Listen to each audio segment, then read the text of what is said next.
Colorado has a very proud and long mining history. It runs from the early 1860s into the present day.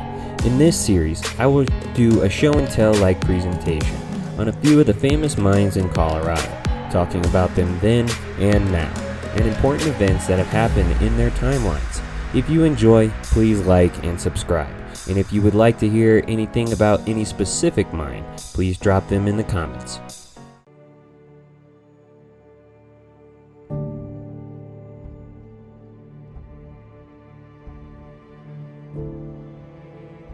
Coming west to Colorado from Ottumwa, Iowa, arriving with her husband Henry, son Perry, and daughter Elizabeth, the Gortner family first settled on North Nevada Street in Colorado Springs.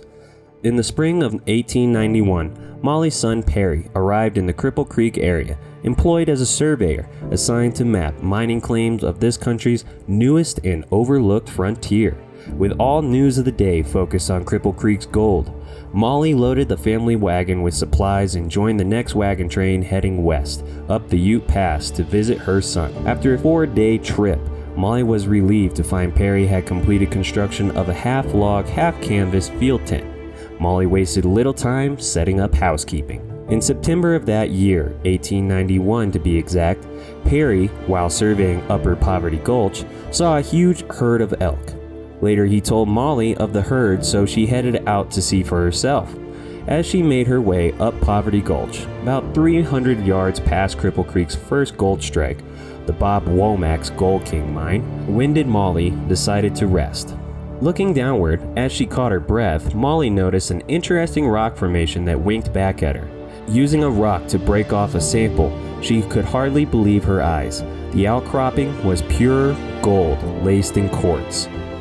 With her heart racing, Mollie nonchalantly hid gold samples amongst her clothing. She had to be calm. There were a number of prospectors in the area. Earlier that day, Mollie had mingled with Bob Womack, whom had overlooked her find for more than a dozen years prospecting an area he had nicknamed Poverty Gulch.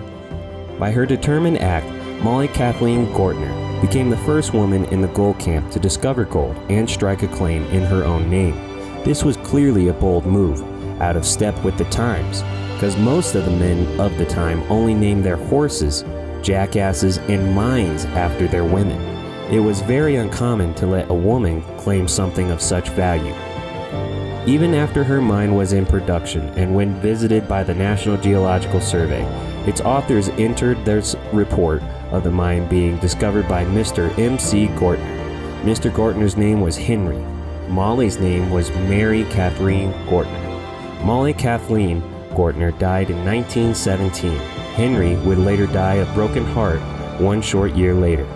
Perry Gortner was left 1/3 interest in his mother's gold discovery and was managing operator of the Mollie Kathleen until his death in 1949. The Gortner family lay to rest in Evergreen Cemetery, Colorado Springs, Colorado. From the early beginning of the Mollie Kathleen mine, many passer-by would often wander in, pleading to tour the underground mine. Visitors without hesitation rode an open-oar skip with no side or head protection. They traveled the depth of the 1,000-foot mine shaft to and from mine workings. Miners would take turns guiding complete strangers underground by candlelight to witness fellow workers extracting gold ore. Once the word got around that people off the street could descend the shaft and tour 1,000 feet underground, demand rapidly grew, to the point that tours became disruptive to mining operations. With the introduction of air drills, mining activities became less tedious and more interesting. With more noise and increased production, visitors witnessed more aggressive mining activities. With increased public persistence, a decision was made to conduct tours on the 700-foot level. This allowed miners to drill rounds and load explosives on the 1,000-foot level during the day. And at night, explosives were loaded, rounds were shot, ore was mucked, trammed, and hoisted to the surface. Disruption of mining by touring visitors soon forced a decision to completely separate touring and mining activities. Tours were to be conducted by day, and all mining activities would continue at night. Mining continued until 1961, when the Carlton Mill closed. With no way to process ore, the Mollie, along with all other working mines of the Cripple Creek district, were given little choice other than to halt gold production. Mine tours at this time were doing quite well. Rather than closing down the mine completely, a decision was made to continue tours. Tour revenues were used to maintain the mine in safe, operable mining condition. The conclusion being, if the Carlton Mill were to reopen, the mine would again be ready to produce gold. A photo of the Mollie Kathleen in the 1950s shows the original wood timber gallows frame constructed in the 1890s.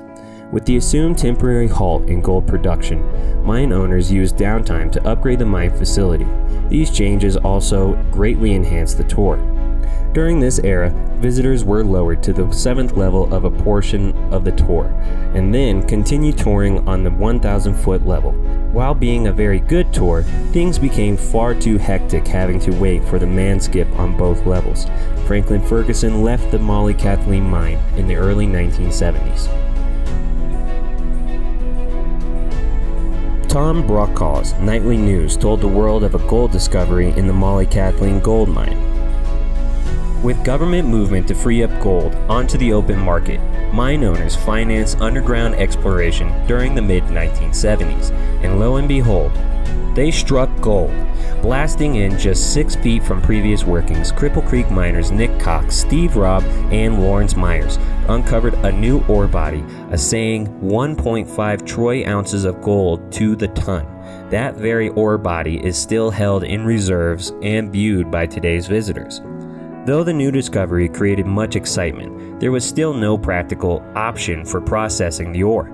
However, all was not lost. Exploration caused the connection of earlier underground cross-cut tunnels and drifts. With these changes came a layout for the tour. The new 1,000-foot underground layout provided a natural solution to congestion of the 2-level tour.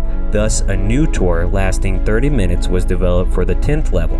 Now, multiple tour groups could be spaced throughout the tour area at one time. Several new displays were placed throughout the tour area.